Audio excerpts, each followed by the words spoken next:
noi siamo onorati che... E secca e decisa la risposta di Zaia alla domanda altrettanto diretta se il nuovo piano di salute pubblica che sarà presentato venerdì prossimo prevede un ridimensionamento del ruolo di riferimento regionale per la microbiologia di Padova diretta da Andrea Crisanti, a vantaggio della microbiologia di Treviso diretta da Roberto Rigoli, già responsabile del coordinamento delle microbiologie del Veneto. Ma che il clima sia incandescente è più che evidente, che qualcosa si sia rotto tra Zaia e Crisanti è inevitabile.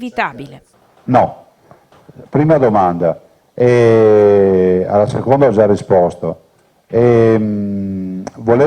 Perché confermo che il laboratorio di riferimento è sempre stato quello ed è quello, punto. Anche perché ci abbiamo investito, sì, ci abbiamo investito una barca di soldi, il professore è arrivato a settembre, ma noi per anni abbiamo investito lì.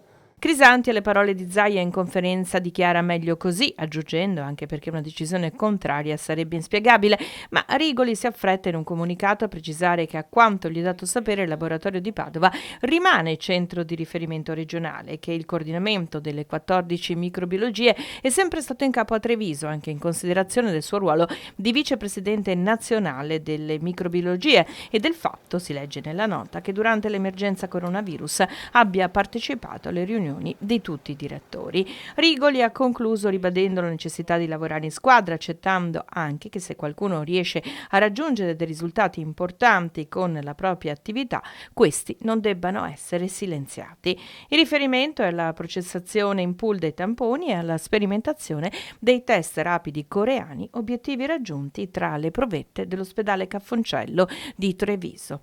Le stoccate in punta di fioretto tra scienziati proseguono.